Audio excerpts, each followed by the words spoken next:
ఇదే అంశానికి సంబంధించి మనతో డిస్కస్ చేయడానికి సినీ విశ్లేషకులు చిట్టిబాబు లైవ్ లో ఉన్నారు. సార్ చెప్పండి సార్. చిట్టిబాబు గారు నమస్తే సార్. నమస్తే అమ్మా. నమస్తే. Hello sir. నమస్తే సార్. చెప్పండి సార్, మీరు ఈ యొక్క విషయం గురించి ఏం చెప్పాలనుకుంటున్నారు?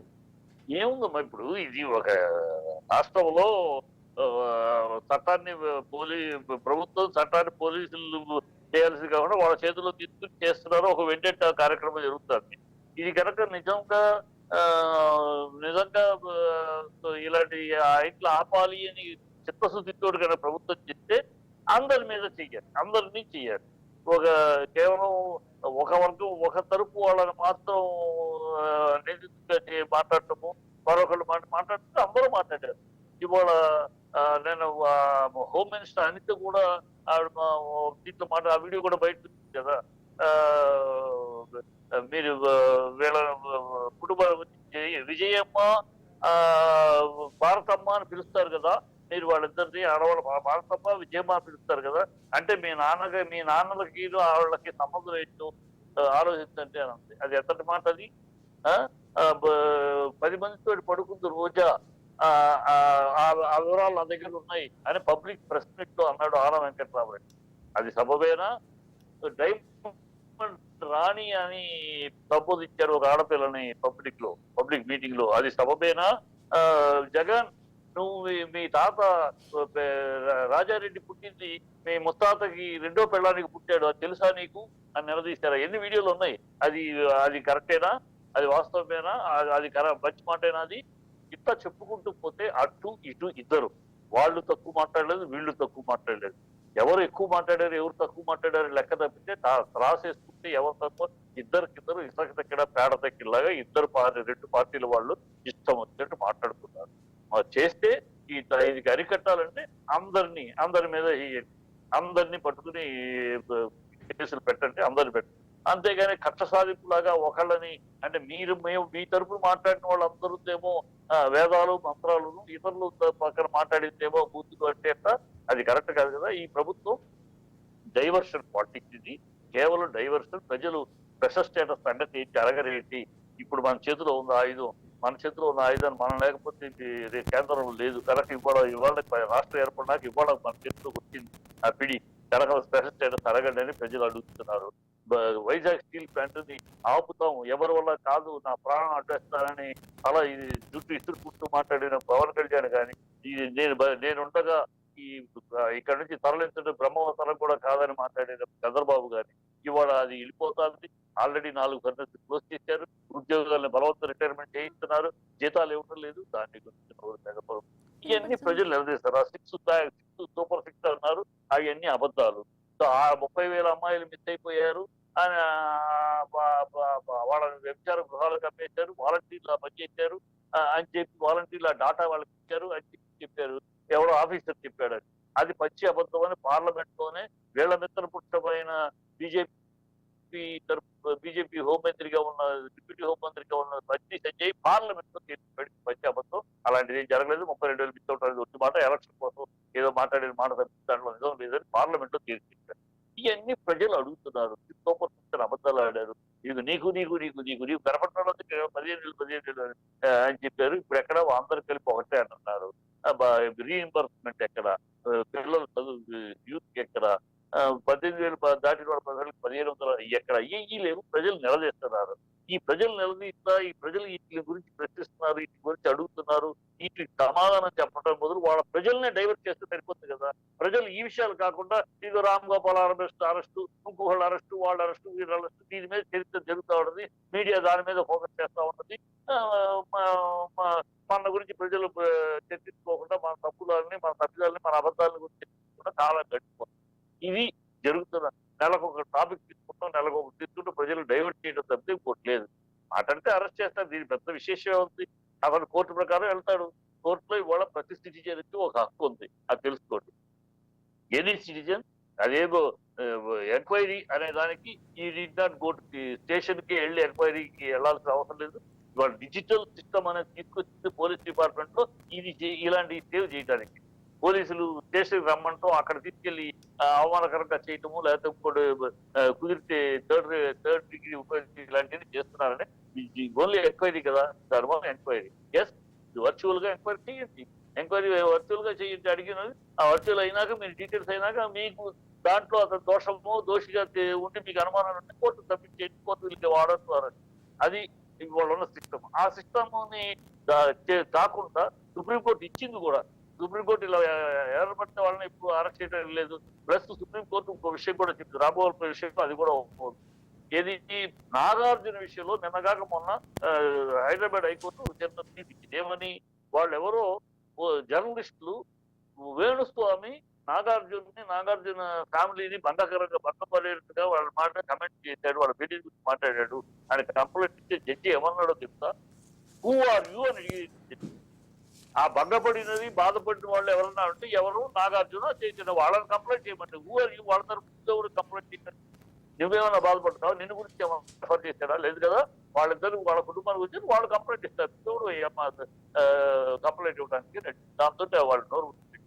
అట్లాగే వాళ్ళు రామ్ గోపాల్ వర్మ కూడా, రామ్ గోపాల్ ఎవరి మీద ట్వీట్ చేశాడు, చంద్రబాబు మీద, లోకేష్ మీద అంటున్నారు కదా. వాళ్ళు కంప్లైంట్ ఇవ్వరండి, వాళ్ళ తరఫున ఎవడో ఆయన బాధపడ్డాడు కనుక నేను బాధపడ్డాను కనుక వీడు బాధపడ్డాడు, XYZ బాధపడ్డారు అని కంప్లైంట్ ఇవ్వడానికి అది చెల్లదు, చట్ట ప్రకారం రూల్ ప్రకారం చెల్లదు. బట్ చెల్లిన చెల్లకపోయిన ప్రభుత్వ అధికారుల దగ్గర మా ఇష్టానికి నేను చేస్తా ఉంటారు. అది అతను చదువుకున్నాడు, విషయాలు తెలిసినాడు కనుక రామగోపాలమ్మ అవన్నీ కోర్టు ద్వారా ఆర్డర్ తెచ్చుకుని కోర్టు ద్వారా వర్చువల్ ఎంక్వైరీ కోసం చెయ్యాలి. మీరు అతని ఇంటికి వెళ్తాం కానీ అతను మీ పోలీస్ స్టేషన్ తెప్పించడం కానీ అవసరం లేదు, అది మేము కోర్టు ఆర్డర్ ఇస్తాము. అతను పోలీస్ స్టేషన్ అరెస్ట్ చేసి తీసుకెళ్లాల్సి వస్తే అది కోర్టు ఆర్డర్ ఇస్తుంది. ఎంక్వైరీ వర్చువల్ ఎంక్వైరీ చేయండి అని ఇస్తారు. అది దానికి అప్లై చేస్తున్నాడు, అది చేసుకుని వస్తాడు నా ఉద్దేశం. అయినా చదువుకున్న వాడికి ఎవరికైనా తెలుస్తాం అది. ఓకే చిట్టిబాబు గారు, చదువుకున్న వినపడుతుందా సార్ చిట్టిబాబు గారు? వినపడుతుంది సార్. ఒకవేళ వర్మ గారిని అరెస్ట్ చేశారనుకోండి, థర్డ్ డిగ్రీ ప్రయోగిస్తారని అతను ఏమైనా భయపడుతున్నట్లు అనిపిస్తుందా? భయపడాలన్నీ ఇచ్చిబాట్ల భయపడ్డాడు, పారిపోయాడు, ఇవన్నీ ఊతే మీడియాలో పుట్టించే వాళ్ళు భయపడతాడు. టెక్నికల్ గా తను ఎలా చెయ్యాలో చేసుకుంటున్నాడు.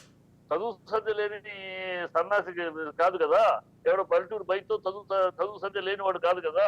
విషయం తెలుసు, చట్టం ఏంటి, ఈ దేశంలో ఒక చట్టం ఏంటి, చట్టాన్ని అమలు ఏంటి, వీళ్ళు చట్టాన్ని అమలు చేస్తున్నారా లేకపోతే చట్టాన్ని వీళ్ళ చేతిలోకి తీసుకుని చేస్తున్నారా ఇవన్నీ తెలుసు.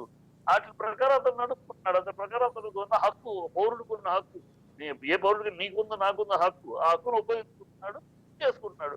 అది చేసినాక అది కోర్టులో వాళ్ళ వాదన ఉంటుంది.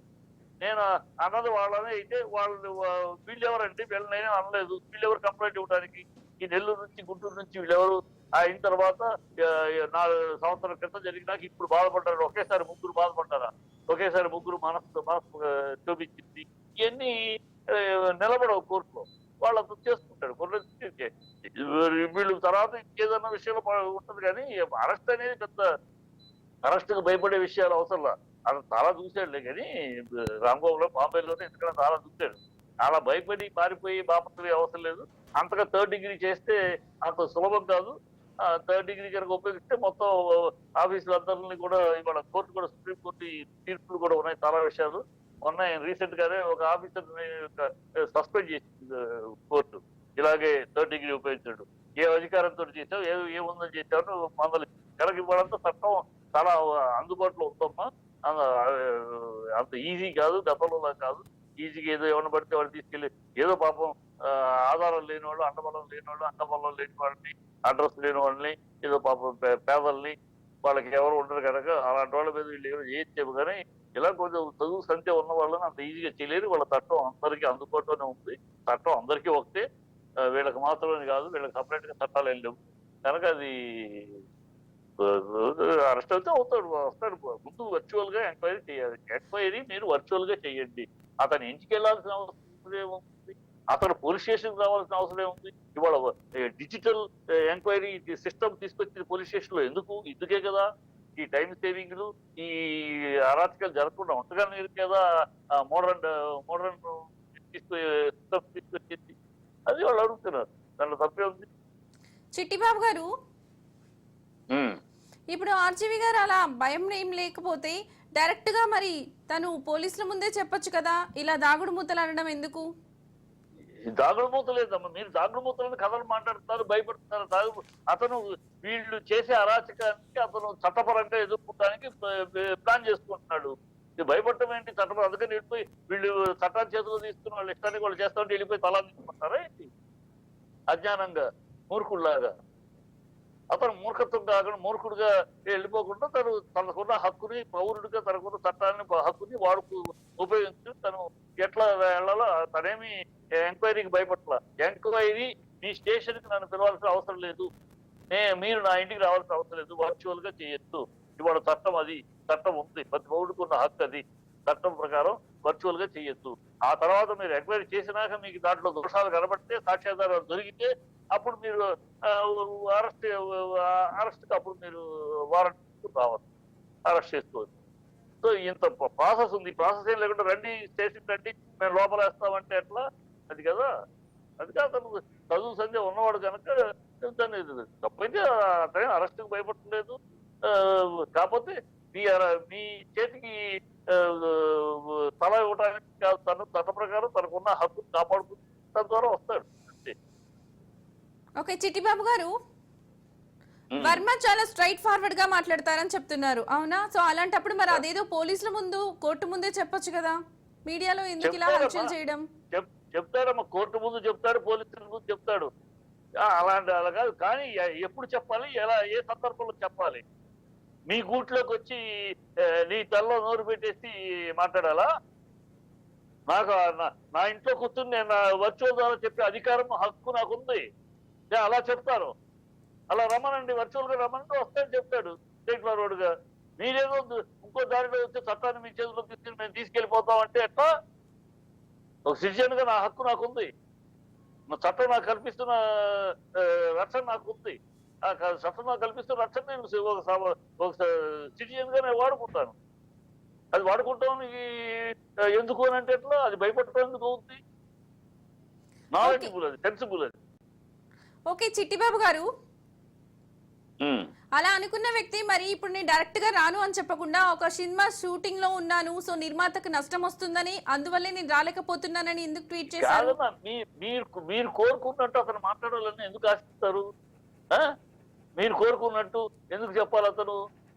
అతను కన్వీనియంట్ గా చెప్తాడు. అతను షూటింగ్ లో ఉన్నాను, షూటింగ్ డిస్టర్బ్ కాకూడదు నాకు చెప్పాడు. మీరు కోరుకున్నట్టే చెప్పాలి అని ఎందుకు ఎదురుతారు? మీరు కోరుకున్నట్టు, మీ మీడియా కోరుకున్నట్టు చెప్పాలా? ఆ పోలీసులు కోరుకున్నట్టు చెప్పాలా? What is this? అతని స్టైల్లో అతను చెప్పాడు నా షూటింగ్ ఉంది, ప్రొడ్యూసర్ డిస్టర్బ్ చేయడానికి ఇష్టం లేదు, నేను వర్చువల్ గా అడుగుతున్నాడు. పాయింట్ అడిగి వర్చువల్ గా తీసుకోవచ్చు, చేసుకోమానండి, నేను వస్తానని చెప్తాను. వర్చువల్ గా ఎక్కడ ఉన్నా చేయొచ్చు. వాళ్ళ అతను ఇక్కడ ఉండక్కర్లా. వర్చువల్ గా మీరు రెడీ అంటే వర్చువల్ గా you can carry on number లో పెట్టి చేసుకోవచ్చు. ఇవాళ కోర్టులో సాక్ష్యాలకి జైల్లో నుంచి వర్చువల్ గా సాక్ష్యాలు చెప్పిస్తున్నారు. ఇప్పుడు ఆ టెక్నాలజీ తెచ్చింది అందుకు, ఈ కన్వీనియంట్ సిటిజన్స్ కి, పౌరులకి కన్వీనియంట్ కోసం. అది వాడుకుంటానంటే దానికి మీకు కోరుకున్నట్టు చెప్పాలి, మీ పోలీసులు అడిగినట్టు చెప్పాలి. ఎందుకది? Why should I tell according to the wish and will of the police and media? నా విధులు చెప్తా అనుకున్నాడు అతను, అలాగే చెప్తున్నాడు అంతే. ఓకే చిట్టిబాబు గారు, ఒకవేళ తను కోర్టుని ఆశ్రయించినా తనకి ఇంకా ఊరట కలగలేదు అని అనుకుని కూడా తను తప్పించుకు తిరుగుతున్నాడు అంటున్నారు, మరి ఇది ఎంతవరకు కరెక్ట్ అంటారు? అనేవాడు ఎవరికి అజ్ఞానము, విషయ పరిజ్ఞానం ఏమి లేనివాడు ఎవడో మాట్లాడాలి అన్నమాట. విషయ పరిజ్ఞానం కోర్టుగా లేదని అడిగి తెలుసా? కోర్టు ఇవ్వలేదని తెలుసా? తెలియకుండా ఏదో గాలి మాటలు మాట్లాడటం తప్పితే, గాలి పోగేసి మాట్లాడటం తప్పితే అదేం లేదు. అతను చేసుకుంటాడు. అందుకనే అది వచ్చినాక వస్తాడు డెఫినెట్ గా, కోర్టు ఆర్డర్ ద్వారా వస్తాడు. నాకు తెలిసి, అతని గురించి తెలిసి. ఇప్పుడు అతను నేను సమర్థించడము, అతను మాట్లాడేది కరెక్టో తప్పు అవి కాదు నేను మాట్లాడు. అతను మాట్లాడేది తప్పవచ్చు, ఒప్పవచ్చు, రేపు కోర్టులో తేలుతుంది ఎవరెవరు మాట్లాడింది. ఈ మాట్లాడిన వాళ్ళందరినీ కూడా వెయ్యండి, అది కూడా నేను సపోర్ట్. ఇదే రాంగోపాల్ నేను అమ్మాయిల విషయంలో అమ్మాయిలకు కాళ్ళు వీళ్ళు తాకు వేసినప్పుడు చాలా దారుణంగా ఇచ్చాను కూడా. నేను మాట్లాడిన భాషకి ఎవరు కూడా మాట్లాడరు. అశుద్ధంతో అభిషేకం చేయాలి, ఉప్పులు వర్షం కురిపించాలి, గంటల కుప్ప మీద పొరలాడించాలి, ఇలాంటి వాళ్ళని కూడా అన్నాను. భాష వాడాను. కనుక చేసి తప్పులు ఓకే, ఆ తప్పులు ఇప్పుడు ఇచ్చాము, అందరం మంగళించి అందరం బూతులు ఏంటి, ఈ బూత్ సినిమాలు ఏంటి, ఈ బూత్ ఓటీటీ ఉంది కనుక ఇష్టమైతే అమ్మాయి కాళ్ళు నాగటాలు ఏంటి, దరిద్రాలు ఏంటి ఇచ్చాం, అవన్నీ ఓకే. ఇదిగో ఇది రాజకీయ విమర్శ. రాజకీయ విమర్శ అన్నప్పుడు మీరు చెయ్యాలనుకుంటే అందరినీ చెయ్యండి. ఒక్క రామ్ గోపాల్ వర్మే కాదు, ఒక్క కొడాలి నానినే కాదు, ఒక పోసాని కృష్ణమురళే కాదు, ఆ, అందరినీ పట్టుకోండి. అందరినీ రోజా నువ్వు 10 మందితో పడుకున్నావు, నా దగ్గర ఆధారాలు 10 మంది దగ్గర పడుకోలేదా చెప్పు, 10 మందితో తిరగలేదా, నా దగ్గర ఆధారాలు బయట పెడతానని ఆనంద్ వెంకటరెడ్డి అన్నది తప్పు కాదా? ఆ రోజా ఆడపిల్ల కాదా? రోజాని పబ్లిక్ మీటింగ్ లో డైమండ్ రాణి అని పవన్ కళ్యాణ్ అన్నప్పుడు అది తప్పు కాదా?